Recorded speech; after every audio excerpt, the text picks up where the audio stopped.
کریمہ میں ماہ رمضان کی مسائل و فضائل کے تعلق سے چند باتیں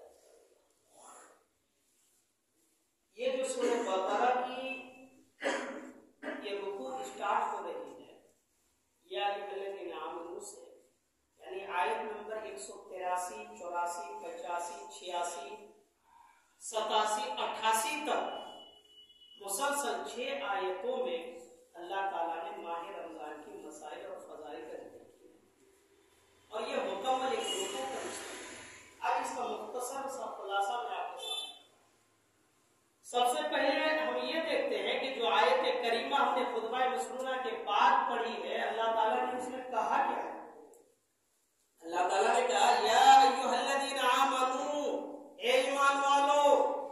پہلے تو کہا کہ ایمان والوں سے خطاب ہے، اس کا مطلب کافر نہیں، اس کا مطلب اسلام قبول جنہوں نے نہیں کی ہے وہ تمام لوگ نہیں ہیں، یعنی صرف اور صرف خالص مسلمان اور مومن مراد ہے۔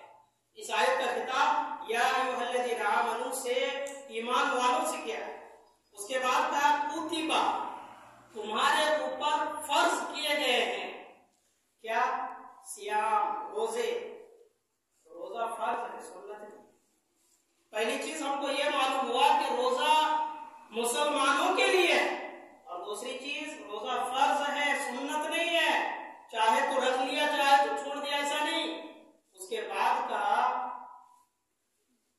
یہ جو روزہ رکھنا ہے نا، ایک مہینہ تک انسان کو بھوکا رکھنا، کہا کہ یہ صرف تمہاری کوئی خصوصیت نہیں ہے، یہ امت محمدیہ کی خصوصیت نہیں ہے کہ کما کتب علیکم، تم سے پہلے جتنی قومیں اس دنیا کے اندر پیدا ہوئی ہے وہ تمام کے تمام لوگوں کے اندر روزہ کسی نہ کسی شکل میں فرض تھی۔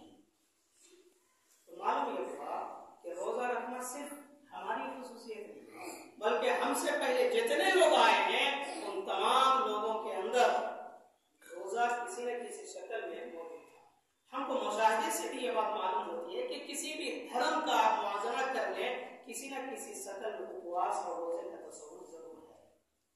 تو اس سے بھی ثابت ہوتا مشاہدے سے بھی کہ ہر امت کے اندر روزے کا تصور رہا ہے، اور اللہ تعالیٰ نے وہی بات کہی کہ تم سے پہلے جتنے لوگ آئے وہ تمام کے تمام لوگوں کے اوپر روزہ فرض ہے۔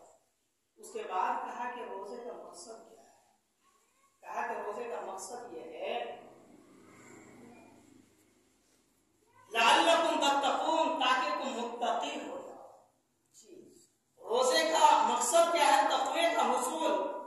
کہا کہ اگر تقوی حاصل ہو جائے تو اس کا فائدہ کیا ہے؟ اللہ تعالیٰ نے دوسرے جگہ پر فرمایا کہ تلک الجنۃ التی نورث، کہا کہ ہم تلک الجنۃ التی نورث عبادنا من کان تقیا، سورہ مریم کی آیت نمبر 63 میں اللہ تعالیٰ نے فرمایا کہ ہم اپنے متقی بندوں کو جنت کا وارث بنائیں۔ تقوی اگر حاصل ہو جائے تو انسان کیا ہو جاتا ہے؟ جنت کا وارث ہو جاتا ہے۔ وراثت کس کو کہتے ہیں آپ کو معلوم ہے؟ ایک آدمی ہے، اس کے 5 لڑکے ہیں، 50 بیگھہ زمین ہے، 5 فلیٹ ہے، بیٹا کما نہیں رہا، گھوم رہا ہے، ہمارے عام بھاشا میں کہہ سکتے ہیں کہ بیوڑا۔ کوئی صاحب اس سے کہہ رہا ہے کہ بھائی کما نہیں رہے، زندگی کیسے کٹے گی؟ جواب کیا دیں گے؟ آپ کے پاس 50 بیگھہ ہے نا، 10 بیگھہ تو اپنا فکس ہے، اس لیے کہ وراثت فکس ہوتا ہے، وہ کبھی انسان محروم نہیں ہوتا اس۔ اور وہی جملہ اللہ تعالیٰ نے کہا کہ اگر انسان کو تقوی حاصل ہو جائے، کہا کہ تقوی اتنی بڑی دولت ہے کہ اس تقوی کے بدلے اللہ تعالیٰ نے کہا کہ ہم اپنے متقی بندوں کو جس کے اندر تقوی آ گیا، ہم نے اس کو جنت کا وارث بنا دیا۔ یہ وراثت ہے۔ تو تقوی کا بہت بڑی فضیلت ہے۔ اس کے بعد فرمایا کہ یہ جو روزہ ہے، اللہ تعالیٰ نے یہ نہیں کہا کہ ایک مہینہ کا ایام معدودات، یہ گنے چنے چند ایام ہیں، نکل گئے، تاکہ ایام معدودات یہ جو دن ہے روزے کا یہ چند دنوں کا ہے۔ پھر کہا کہ فمن کان منکم مریضا او علی سفر، اگر تم میں سے کوئی شخص مریض ہو یا سفر میں ہو تو کہا کہ وہ دوسرے دنوں میں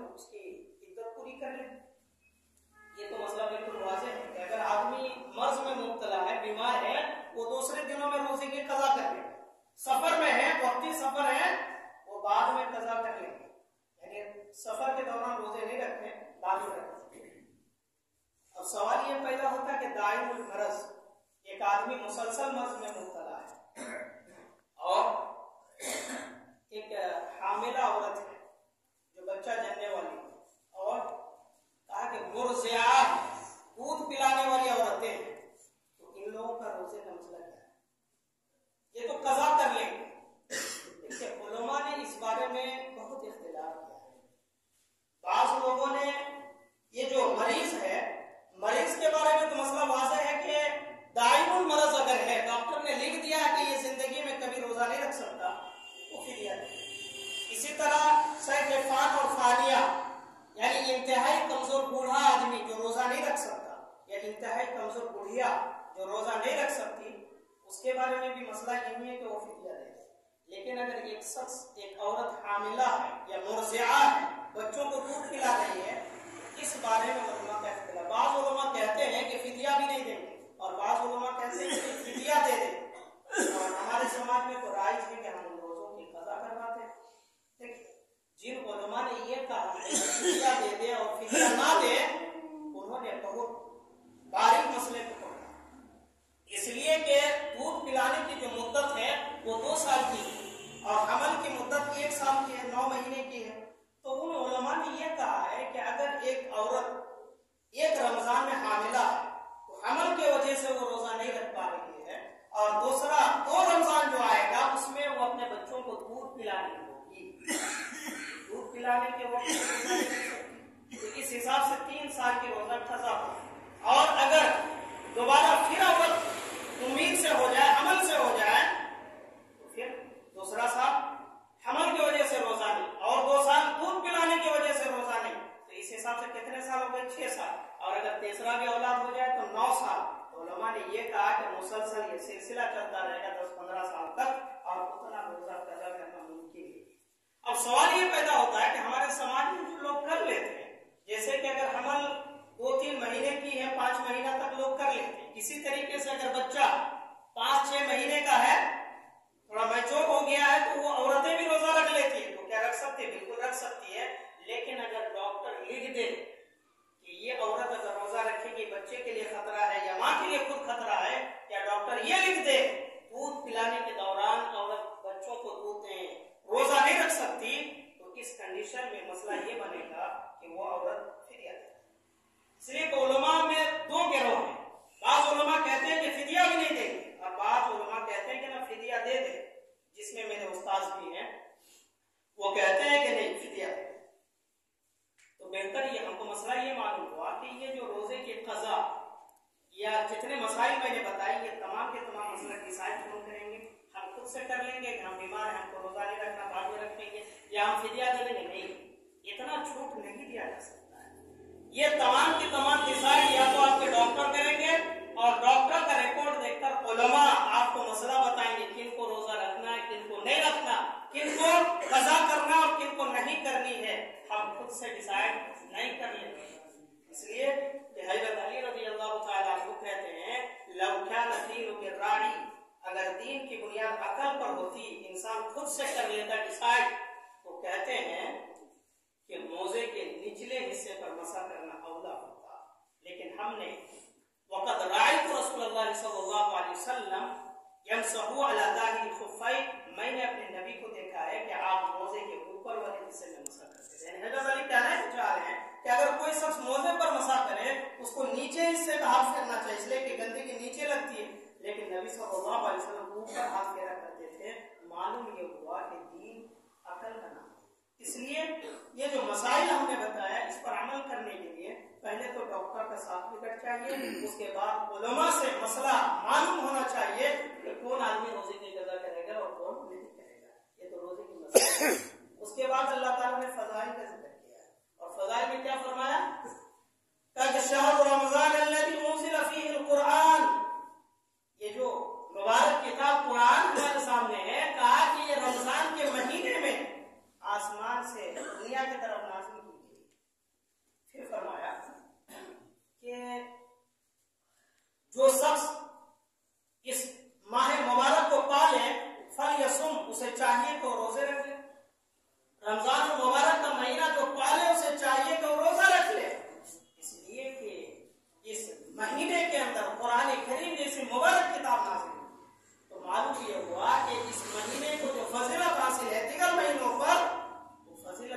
حاصل ہے اس لیے کہ اس مہینے کے اندر اللہ تعالیٰ نے قرآن کریم کو نازل کیا ہے. تو یہ مہینہ قرآن کریم کے نازل ہونے کی وجہ سے مہینہ بابرکت ہے، مہینے کی فضیلت ہے. اسی طرح ہم جو کھانا پینا چھوڑ دیتے ہیں اس کا کوئی مسائل ہے کیا؟ جی اس کا بھی مسئلہ ہے. اس کا مسئلہ کیا ہے؟ حضرت انس بن مالک رضی اللہ تعالیٰ عنہ کہتے ہیں تسحروا فإن في السحور برکہ، رواہ البخاری حدیث نمبر 1923. حضرت انس بن مالک رضی اللہ تعالیٰ عنہ کہتے ہیں اللہ کے رسول صلی اللہ علیہ وسلم نے فرمایا کہ تم جو سحری کھاتے ہو کہا سحری کھایا کرو اس لیے کہ اس میں برکت ہے، سحری میں برکت ہے. اور اس مہینے کی فضیلت اور کیا آگے فضیلت یہ ہے ان سہل بن سعد رضی اللہ تعالی عنہ قال قال رسول اللہ صلی اللہ علیہ وسلم لا يزال الناس بخير ما اجل الفطر، رواہ البخاری حدیث نمبر 1957. حضرت سہل بن سعد رضی اللہ تعالی عنہ کہتے ہیں کہ ہماری اللہ کے رسول نے فرمایا کہ میری امت اس وقت تک خیر میں رہے گی، کبھی خیر سے محروم نہیں ہوگی. لا يزال الناس بخير، تاکہ یہ امت کبھی خیر سے محروم نہیں ہوگی ما اجل الفطر، جب تک وہ افطار میں جلدی کرتے ہیں. معلوم یہ ہوا کہ افطار جلدی کرتے ہیں، افطار میں تاخیر نہیں کیا جا سکتا ہے کہ ابھی تو وقت ہوا ہے 2 منٹ لیٹ کر لیا جائے، نہیں، ایسا نہیں کیا جا سکتا. اس لیے کہ اللہ تعالیٰ کا حکم اصل ہے، یہ اصل نہیں ہے. وقت ہو گیا، ہم وقت کا انتظار نہیں کرتے. ہم اللہ تعالیٰ نے کہہ دیا کہ کھانا بند کر لو، ہم بند کر دیتے ہیں. اللہ نے کہہ دیا کھول دو، کھانا شروع کر دو، ہم شروع کر دیتے ہیں. اب اس کا معنی ہم لوگوں نے سماجی کے اعتبار سے الگ الگ سمجھ لیا ہے. الگ الگ یہ سمجھ لیا ہے کہ افطار میں جلدی کا یہ مطلب نہیں ہے کہ جلدی سے کوئی آدمی پانی پیے اور نماز کے لیے آتے، نہیں. افطار میں جلدی کا مطلب وقت ہو گیا، آپ جلدی سے افطار کر لیں، تاخیر نہیں کرنی. باقی کھانے پینے کا مسئلہ ہے وہ الگ میٹر ہے. اب اللہ تعالیٰ نے آپ کو افطار سے لے کے سحر تک کے لیے چھوٹ دے دیا. اس بیچ میں آپ جب بھی چاہے جتنا چاہے کھا سکتے ہیں، لیکن اس میں نماز کو فراموش بھی نہیں کرنی چاہیے. ایسا نہیں کہ نماز چھوڑ کے انسان کھاتا پیتا رہے. تو فضیلت میں کتنی فضیلت ہم کو معلوم ہوئی. فضیلت یہ کہ رمضان المبارک کے مہینے میں قرآن کریم کے نازل ہونے کی وجہ سے مہینہ بابرکت.